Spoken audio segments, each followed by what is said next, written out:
What's up guys, this is Koro. Welcome to my channel. Nag-share ako ng opinions ko, experiences at iba pa na related sa crypto, NFT or Web3 projects.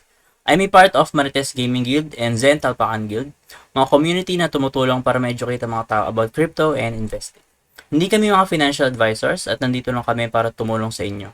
Mandatory pa din na you do your own diligence. So without further ado, let's dive right in. Hello, what's up guys? Welcome back dito sa ating channel. Koro NFT nga pala, and for today pag-uusapan natin is itong play to earn na crypto delivery. So quick video lang to kasi gusto kong paalam sa inyo na malilist na siya sa PancakeSwap mamaya. So ang oras nito is around 8 PM sa atin. Ito guys, as you can see, ito yung kanilang announcement sa kanilang Discord channel. Pero syempre meron din silang Telegram and nasa description box lang natin yan. Tapos ayun nga, nakapag-raise sila ng 577 BNB. So napakadami niyan no guys. Tapos mamaya ako-compute natin kung magkano yan. Tapos ang soft cap nun is 200 BNB lang. So 377 yung sumobra.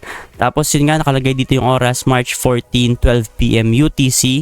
So kapag nakita nyo UTC plus 8 nyo lang yan, yun yung oras sa atin. So 12 PM plus 8. So 8 PM yung kanilang listing sa PancakeSwap. And guys, huwag kayong magpapaloko sa ibang contract address kasi ito lang yung kanilang official contract address which is makikita mo sa kanilang Discord at Telegram channel. And as you can see guys, yung PooCoin link is ililive ko na lang din sa ating description if ever gusto nyo ihanda or i-ready yung mga sarili nyo sa pag-abang dito kay crypto delivery. And guys, ito nga pala yung kanilang pre-sale. As you can see, ito yung nakapag-raise sila ng 577 BNB. So makikita mo na sobrang confident ng mga tao dito kay crypto delivery. So medyo may mga nag-hesitate dito mag-invest, lalo na yung mga dumaan sa mga rug projects lately. Pero ako nag-invest ako dito ng 0.5 BNB gamit yung isa kong wallet. Pero gamit ibang wallet ko is nag-purchase din ako ng 0.2 BNB. So kung ilan yun, hindi ko na di-disclose. Pero bakit 0.2 BNB yung binili ko sa iba kong wallet? Kasi meron silang event na kapag bumili ka ng minimum na 0.2 BNB sa kanilang fair lunch dito sa kanilang pink sale is pwede ka manalo ng gas station. And then yun nga, going back, mataas yung tiwala ng mga tao dito kasi sobrang dami nilang na-raise, no? Pero dito sa Philippines, hindi siya masyadong popular kasi lately masyadong madaming na-rug ng mga Pinoy. Kasama na ako doon. So may mga past projects akong daanan na rug. Pero itong si crypto delivery, meron kasi akong alam na detail dito kaya medyo bullish ako dito. And then guys, gusto kong pakita sa inyo yung kanilang gas station. So pagpunta mo dito sa kanilang website which is itong cryptodelivery.io, makikita mo yung gas station dito sa taas. So click lang natin yan tapos mapupunta ka dito sa gas station. Makikita mo ito yung details niya, fill the tank of other players, tapos manage fuel prices and resell to game users. Kasi nga guys, si crypto delivery kailangan dito ng fuel ng mga NFT natin para makapaglaro sa everyday. So saan kukuha ng gas or fuel yung mga players? Sa mga gas stations. Tapos yung gas stations, ang owner niyan is mga investors din or players.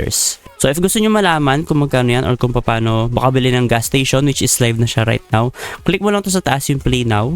So pagpunta mo sa play now, makikita mo dyan, ito yung mismong gas station. So ang presyo nyan is 1 BNB. So nakalagay dito sa baba na the price of 1 BNB is currently discounted by 50% which means 2 BNB talaga yung presyo ng kanilang gas stations. And then ang sale na to is hanggang March 14 lang or today. So I think yun lang muna for crypto delivery. Gagawa ko ng another video dito kapag nag-live na yung mismong game nila.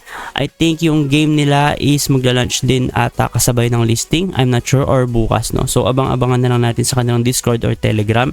And magpo-post din naman ako sa aking Facebook ng mga quick updates. Tapos yun nga, bukod doon sa pre-sale ko, mag-aabang din ako ng BNB para doon sa listing kasi hindi ko sure kung magpa-pump or dump itong token nila. So pagkapag nag-dump to, bibili ako sa dip. Kapag naman nag-pump, okay din, pwede tayo mag-take profit or mag-mint tayo ng mga NFTs or vehicles sa crypto delivery. Yun lang guys, ulitin ko, if ever interested kayo sa kanilang gas station, punta lang kayo dito sa play.cryptodelivery.io. Tapos makikita nyo dyan na discounted siya hanggang ngayong araw lang. So makikita nyo guys, wala naman akong referral fee dito sa crypto delivery, no? Kaya hindi ko siya pinopromote para makakuha ko ng mga BNB or mga referral fees. Sadyang bullish lang talaga ako kay crypto delivery. Pero syempre, wag nyo akong gawing basehan kapag ka mag-i-invest kayo. Your money, your rules, may sarili kayong pag-iisip. Dapat yung mga invest nyo dito is pag-isipan nyo rin mabuti. Yun lang guys, if ever may questions kayo, clarifications, huwag kayong mag-hesitate na mag-comment sa ating comment section. Follow nyo rin ako sa ating TikTok and Facebook para syempre guys, updated kayo sa mga post ko. Yun lang guys, and see you sa ating next video.